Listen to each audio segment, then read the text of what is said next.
Hello, and welcome to our interview story. This interview focuses on access to health services without insurance.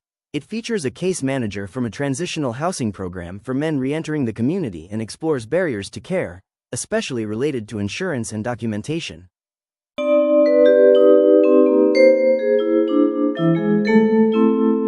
Thank you for taking the time to speak with me today. I really appreciate you being here, and I also want to acknowledge your choice to remain anonymous. Can you start by sharing a little about your role? She explained that she works as a caseworker in a transitional housing program for men re-entering the community after incarceration. In her role, she helps residents create service plans, connects them to resources, and supports them in navigating challenges related to housing, employment, and healthcare. She also emphasized how important it is to build trust and consistency with the individuals she works with. As we continued, she shared that many of the men entering the program face multiple challenges at once.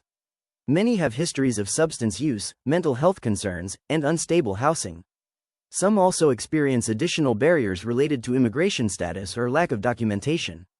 When asked about their initial needs, she explained that residents often come in needing the basics, housing, food, and clothing, but quickly require support with things like obtaining identification, applying for benefits, securing employment, and addressing untreated health conditions.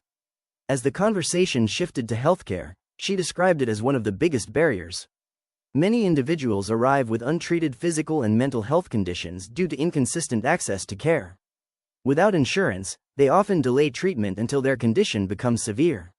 She also highlighted that for migrants, these challenges can be even more complex. Limited eligibility, language barriers, and fear related to immigration status can make accessing healthcare even more difficult. When discussing documentation, she explained that without proper paperwork, many individuals are unable to qualify for programs like Medicaid. Because of this, some avoid seeking care altogether, either because they are unsure if they qualify or because they are afraid of potential consequences. She shared a powerful example of a resident who delayed seeking medical care due to lack of insurance and documentation. What could have been treated early eventually became an emergency situation. Moments like this show how these barriers go beyond physical health. Untreated conditions increase stress and make it harder for individuals to focus on employment, housing, and rebuilding stability. Over time, these challenges can lead to worsening health, relapse, difficulty maintaining employment, and even a higher risk of returning to the system. As we wrapped up the conversation, she emphasized that these are not individual failures, but systemic barriers.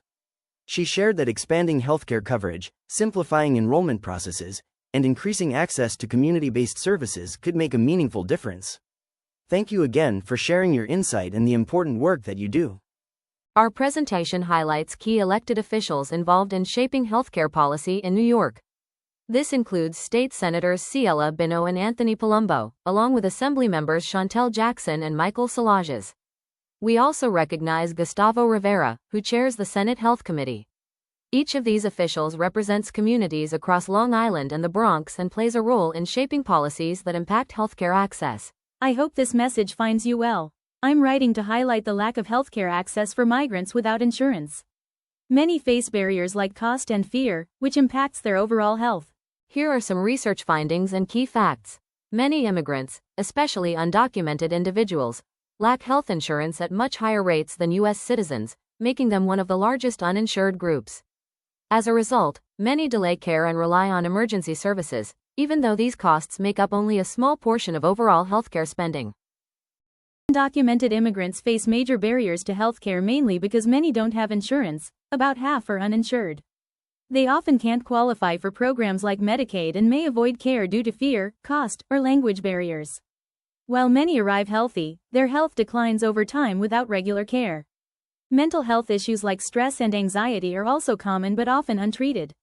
As a result, many rely on emergency care, which is more costly and less effective long-term. Lack of insurance leads to delayed care and worse health outcomes.